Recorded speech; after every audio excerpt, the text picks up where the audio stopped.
Trinidad es la Trinidad en la salvación.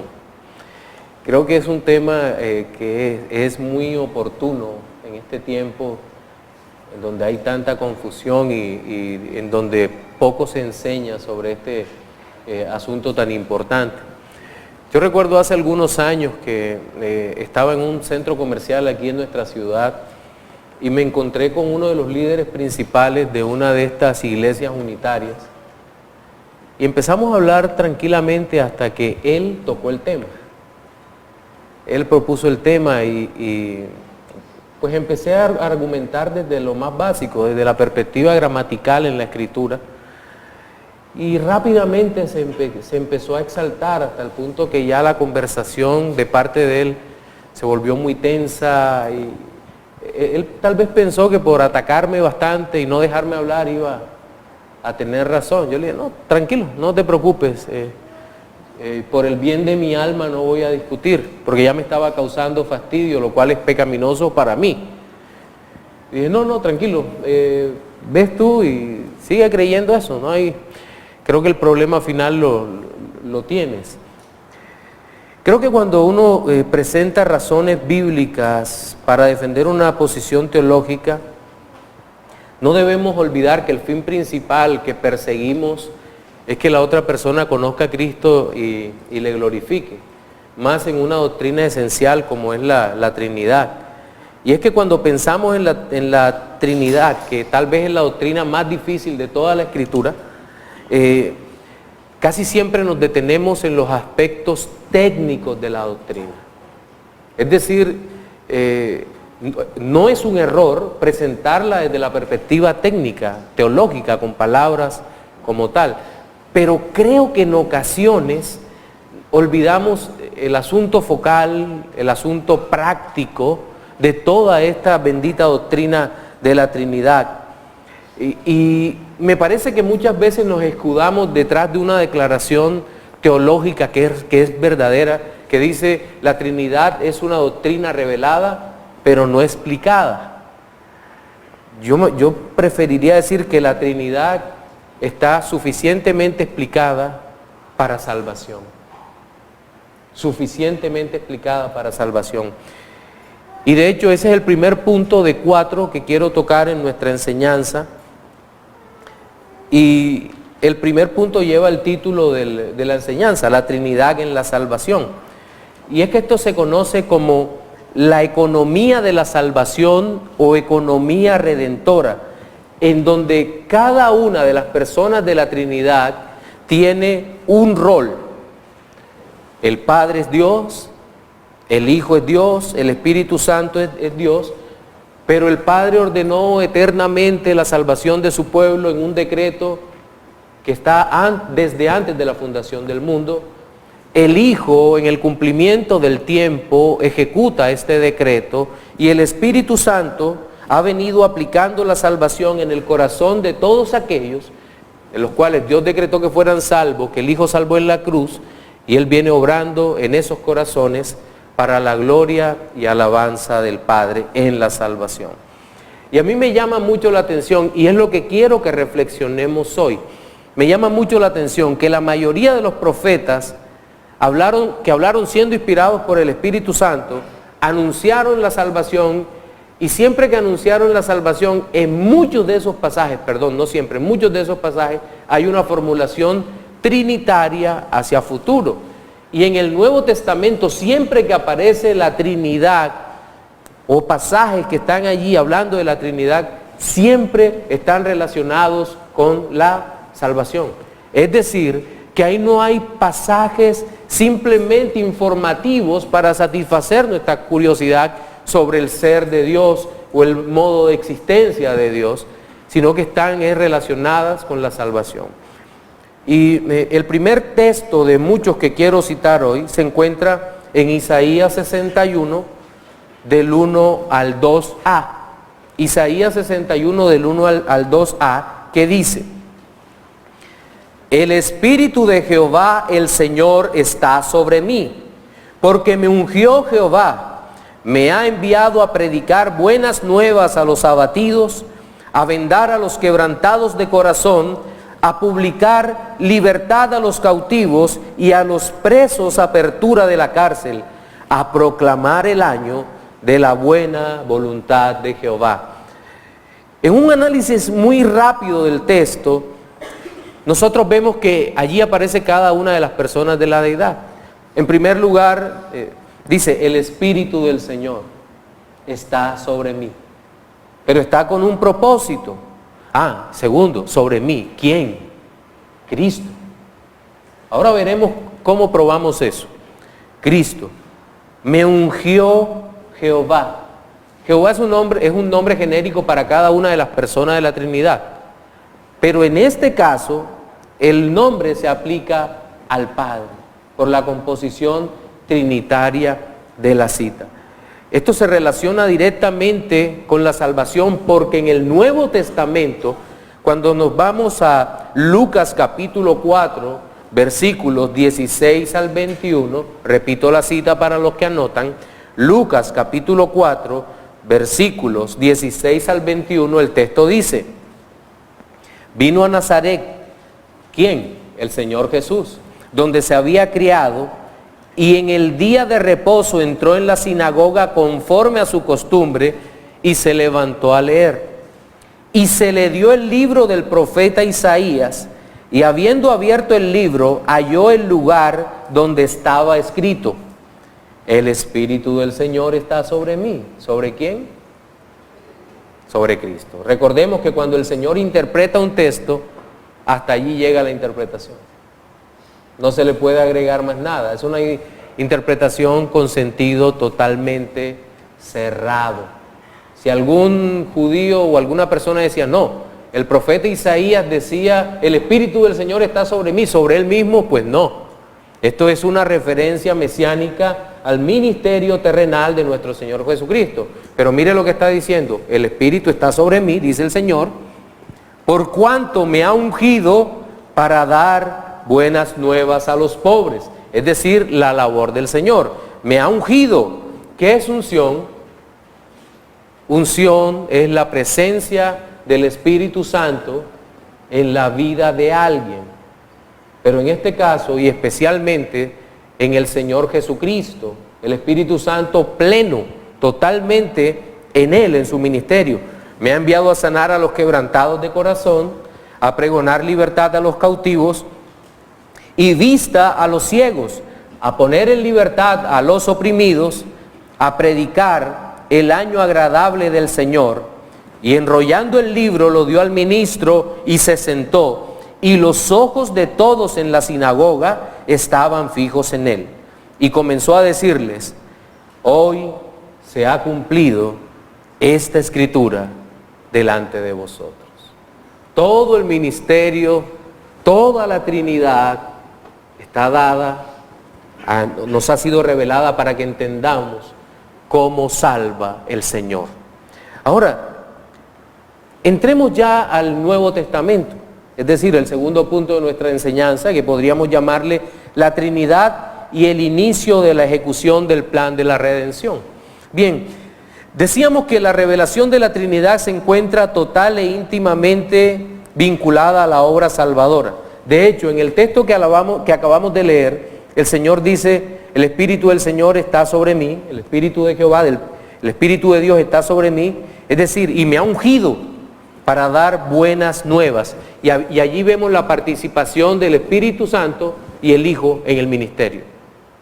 Es decir, esa unción era el poder del Espíritu para hacer todo lo que el Padre había ordenado desde la eternidad realizar por mano del Hijo, es decir, la consumación de la redención de los escogidos. Creo que un error ocurre muchas veces cuando se enfoca desde la perspectiva del pentecostalismo y el carismatismo. Se cree que la unción del Espíritu Santo es únicamente para que el Señor hiciera milagros. Dar vista a los ciegos, abrir los oídos y la boca de los sordomudos, levantar a los paralíticos y todo esto. Pero cuando entendemos el contexto redentor, vemos que todo eso eran señales de algo superior. ¿Señales de qué? De la salvación. de la salvación del alma. No se limitaba el Señor al milagro físico allí.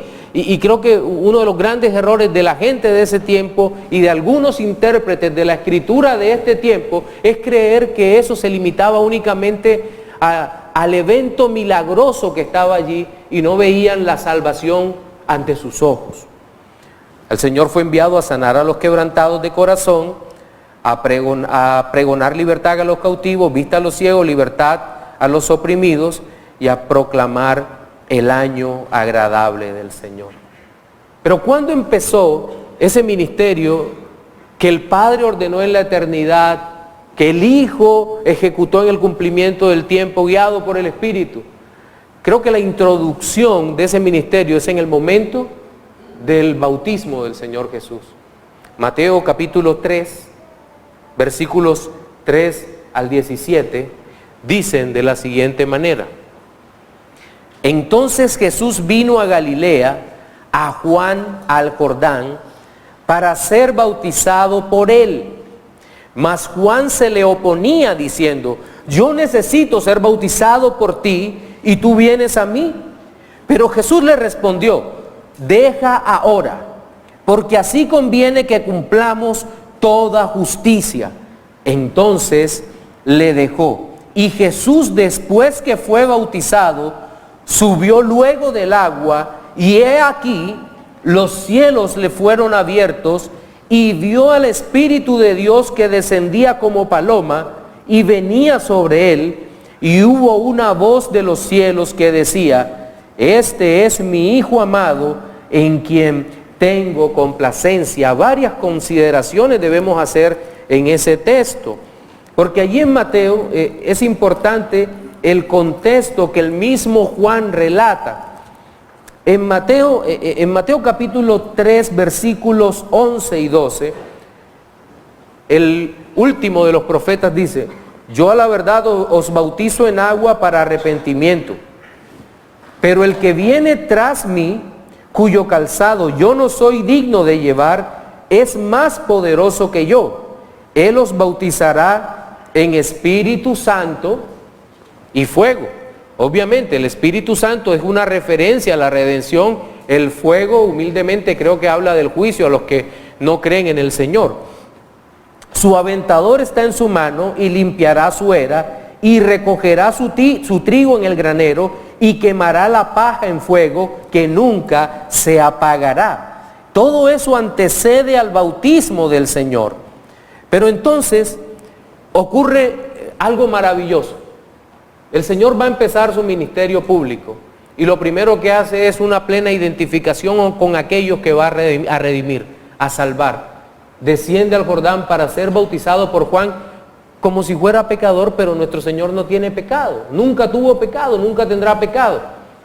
Y va al Jordán y Juan lo bautiza. Y al momento que lo bautiza, empieza a ver esta revelación trinitaria que es como el umbral, la puerta que da tránsito al ministerio del Señor. Desciende el Espíritu, dice el texto paralelo en Lucas, que descendió el Espíritu en forma corporal como paloma. Vino sobre el Señor y del cielo se escucha una voz que dice: este es mi Hijo amado, en quien tengo complacencia. Más adelante, en el monte de la transfiguración, el texto sería completado por el mismo Señor cuando dice: este es mi Hijo amado, en quien tengo complacencia, a él oíd. Es decir, el Padre estaba diciendo: toda la obra redentora, a partir de aquí, la ejecución de la misma, se encuentra en mi Hijo, en Cristo. El Padre envía de manera audible, visible, entendible mejor, para que nosotros comprendiéramos que solamente en Jesucristo hay salvación. El Padre señala al Hijo como el portador de las noticias de redención, pero también en el Evangelio de Juan es señalado por el mismo Juan como el Cordero de Dios que quita el pecado del mundo. Ahora bien, eso nos va conduciendo, nos va metiendo cada vez más en el tema específico de la expiación. Toda la obra del Señor Jesucristo los teólogos la dividen a la obediencia de Cristo en dos: la obediencia activa, que es cuando obedece la ley y cumple todo lo que el Padre le había mandado, y la obediencia pasiva, que es lo que nuestro Señor Jesucristo padeció en la cruz. Aunque no debemos ser tan estrictos en eso, porque el Señor estaba obedeciendo activamente en la cruz. Pero digamos que para efectos pedagógicos nos vamos a quedar con esa clasificación. Obediencia activa, toda la obra de Cristo, a la ley, a lo que Dios le había mandado, el Padre, y la obediencia pasiva en la cruz. Pero entonces cuando entramos a la expiación, que es nuestro tercer punto, o nuestro tercer encabezado de hoy, nos damos cuenta que la doctrina de la Trinidad es mucho más que una bonita especulación teológica, porque todos los aspectos prácticos de la Trinidad empiezan a cobrar vida para nosotros en estas declaraciones de la palabra viva. Por ejemplo, nosotros debemos recordar que la obra de Cristo es el cumplimiento tipológico o el arquetipo de todos los sacrificios del Antiguo Testamento. Eso no debe escapar de nuestra mente.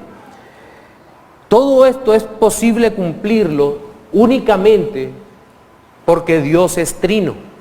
Y al parecer muchos de los no trinitarios no han comprendido esto. En Hebreos capítulo 9, me gustaría que usted lo abriera allí. Hebreos capítulo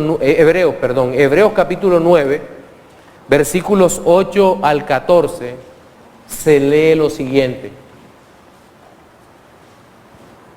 Hebreos 9, 8 al 14 dice: dando el Espíritu a entender con esto, que aún no se había manifestado el camino al lugar santísimo, entre tanto que la primera parte del tabernáculo estuviese en pie, lo cual es símbolo para el tiempo presente, según el cual se presentan ofrendas y sacrificios que no pueden hacer perfecto en cuanto a la conciencia al que practica ese culto, ya que consiste solo de comidas y bebidas, de diversas abluciones y ordenanzas acerca de la carne, impuestas hasta el tiempo de reformar las cosas. Pero estando ya presente Cristo, sumo sacerdote de los bienes venideros, por el más amplio y más perfecto tabernáculo no hecho de manos, es decir, no de esta creación, y no por sangre de machos cabríos ni de becerros, sino por su propia sangre, entró una vez para siempre en el lugar santísimo, habiendo obtenido eterna redención. Porque si la sangre de los toros y de los machos cabríos y las cenizas de la becerra rociadas a los inmundos santifican para la purificación de la carne, cuánto más la sangre de Cristo, el cual mediante el Espíritu eterno se ofreció a sí mismo sin mancha a Dios, limpiará vuestras conciencias de obras muertas para que sirváis al Dios vivo. Miren, en la primera parte, es decir, los versículos 8 y 9, nosotros observamos en ese pasaje, porque no me puedo extender, que el Espíritu da a conocer la simbología de la redención en el antiguo pacto. Él dice todo eso del lugar santísimo, el lugar santo, era una sombra de lo que habría de venir. Seguidamente, del versículo 9b hasta el 10, habla de la imposibilidad de las ofrendas de hacer perfectos a los que se acercan, mostrando, acuérdense que el libro de Hebreos, el que estudiamos acá, siempre remarca el tema de la superioridad de Cristo. En este caso muestra a Cristo como superior a las ofrendas del antiguo pacto, lo muestra como el sacrificio perfecto. En tercer lugar, del versículo 11 al 13, se habla de la presencia del Hijo como Cordero de Dios. Es decir, los machos cabríos, los toros no pueden quitar el pecado, pero el Señor sí. Ya en el versículo 14, que es el culmen de todo este pasaje, vemos la que a mi juicio es la declaración trinitaria más fuerte que hay en toda la Escritura. en toda la Escritura y que encierra el sentido final por el cual el Señor nos revela la doctrina de la Trinidad a los hombres. Cuanto más la sangre de Cristo. Nótese que aquí Cristo aparece como un cordero sin mancha, el verdadero Cordero de Dios que quita el pecado del mundo, que se ofrece a Dios, al Padre, pero se ofrece a través de ¿quién? Del Espíritu Santo.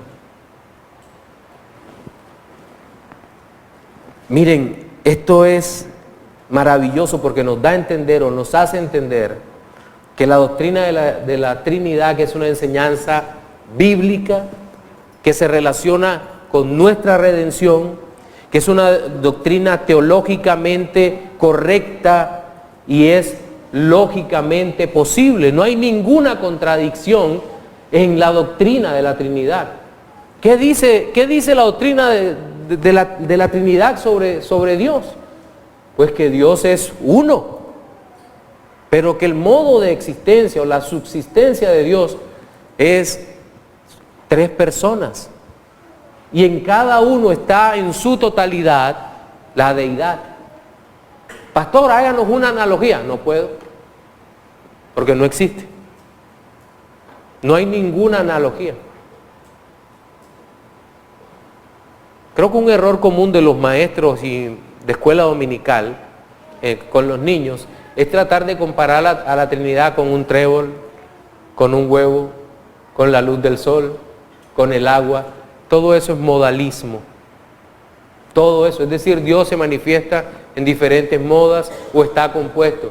No, a los niños hay que explicarles desde su niñez que no es posible comparar a Dios, al ser de Dios, con algo en el universo, porque Él es un ser único en su modo de existencia trino. Y eso es lo que nos dice la Escritura.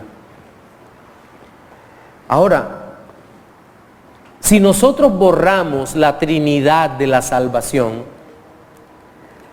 creo que despojamos a la Biblia de elementos claros que necesitamos para nuestra salvación, de atributos que Dios muestra a través de la Trinidad, como cuáles: la gracia. La gracia de Dios. Entendemos la gracia de Dios únicamente por la obra trinitaria. ¿Cómo así? Es fácil definir la gracia como el don inmerecido de Dios. Pero cuidado, la gracia no puede desasociarse de la acción divina en la redención. ¿Cuál es? El Padre en su gracia envía al Hijo para gloria de su nombre, por amor a sí mismo, por amor a su pueblo. Ese es el acto de gracia que resalta sobre todo. Sí, la gracia es un don inmerecido, pero ¿quién es el don inmerecido? Cristo. Él es la gracia para nosotros. La misericordia igual. No entenderíamos la misericordia si no fuera por la obra de Cristo entendida, o la obra de Dios entendida de forma trinitaria, y mucho menos la imputación de la justicia. Porque el Padre nos imputa la justicia de Cristo a nosotros, mientras que a Cristo le imputó nuestra culpabilidad. El Padre hace una transacción maravillosa. Sin Trinidad no hay salvación. Y es esa la razón por la cual los antiguos arrianos y sabelianos, que estaban en extremos opuestos de la herejía, ambos terminaban en lo mismo, es decir, en un legalismo terrible, porque no podían concebir la gracia. No podían concebir al Dios Todopoderoso operando de una manera tan gloriosa. Siempre terminarían en el legalismo fatal. También los monarquianos, fueran dinámicos o adopcionistas, lo pongo en español. Los monarquistas dinámicos o modalistas eran los que no distinguían entre las personas de la Trinidad, sino que creían que Dios se había revelado como Padre en el Antiguo Testamento, como Hijo en los Evangelios y como Espíritu Santo después en las epístolas y demás. Eso creían ellos. Ese es el modalismo dinámico, el monarquianismo dinámico. Pero también aparecieron los adopcionistas que creían que el Espíritu de Dios, al momento de llegar sobre Cristo, en ese momento Cristo fue divino, pero una vez en la cruz lo abandonó y entonces allí no era divino. Eran formas bastante terribles de justificar el monoteísmo, como ellos llaman, el monoteísmo absoluto. ¿Y qué decir de los patriparcianos, que eran los que pensaban que el Padre había sufrido en la cruz los sufrimientos del Hijo? Todo eso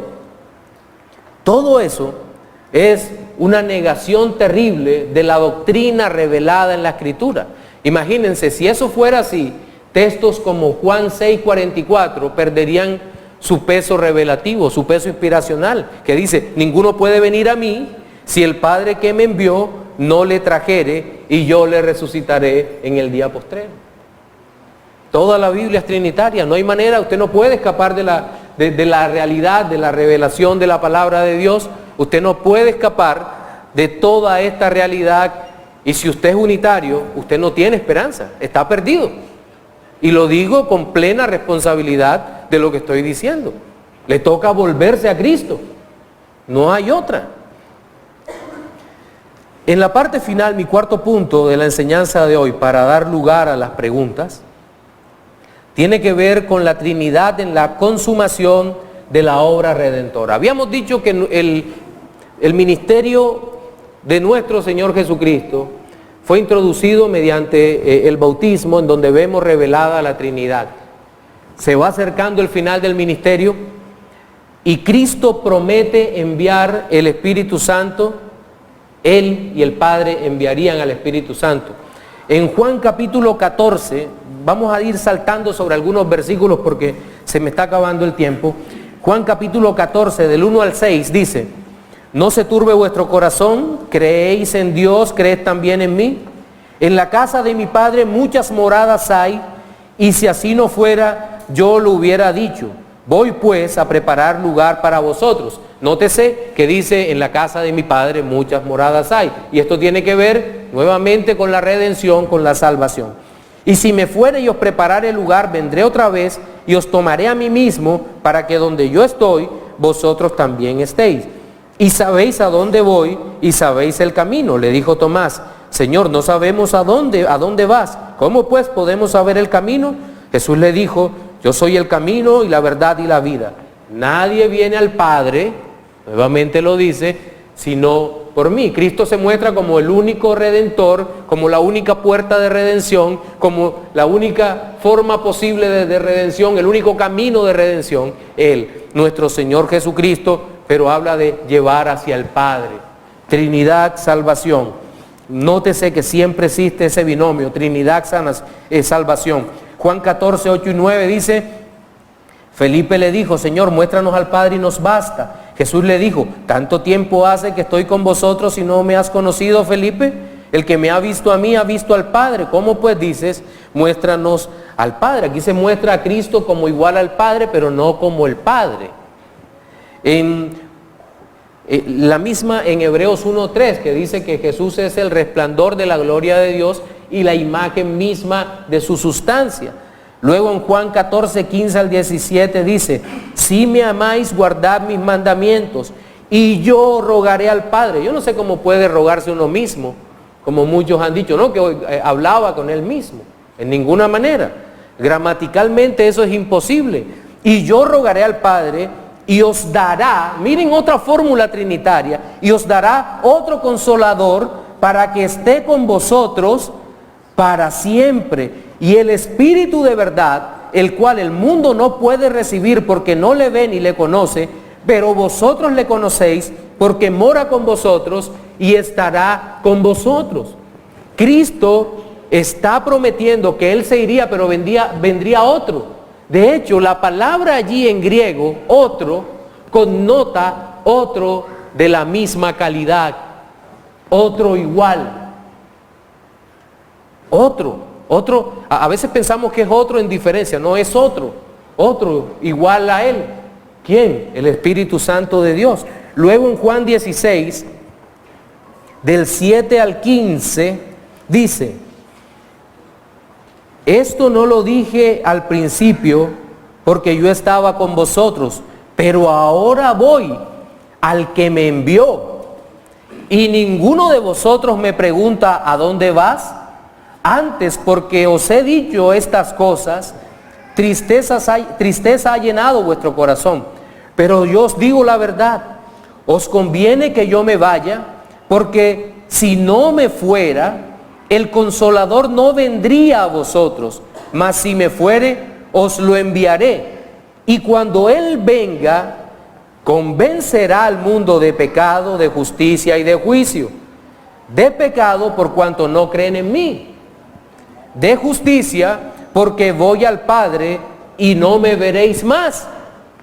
Y de juicio, por cuanto el príncipe de este mundo ha sido ya juzgado. Aún tengo muchas cosas que deciros, pero ahora no la podréis sobrellevar. Pero cuando venga el Espíritu de verdad, Él os guiará a toda la verdad, porque no hablará por su propia cuenta, sino que hablará todo lo que oyere y os hará saber las cosas que habrán de venir. Él me glorificará, porque tomará de lo mío y lo hará saber. Todo lo que tiene el Padre es mío, por eso dije que tomará de lo mío y os lo hará saber. Todo esto es una maravillosa visión trinitaria de la salvación. El Padre y el Hijo envían al Espíritu Santo para que se glorifique con poder en los corazones de los creyentes, de aquellos que ha escogido desde antes de la fundación del mundo para salvación.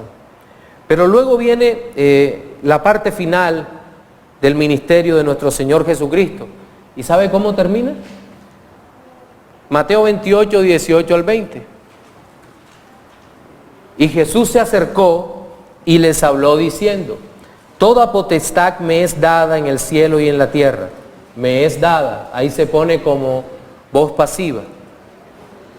Por tanto, id y haced discípulos a todas las naciones, bautizándolos en el nombre del Padre y del Hijo y del Espíritu Santo, enseñándoles que guarden todas las cosas que os he mandado, y he aquí yo estoy con vosotros todos los días hasta el fin del mundo.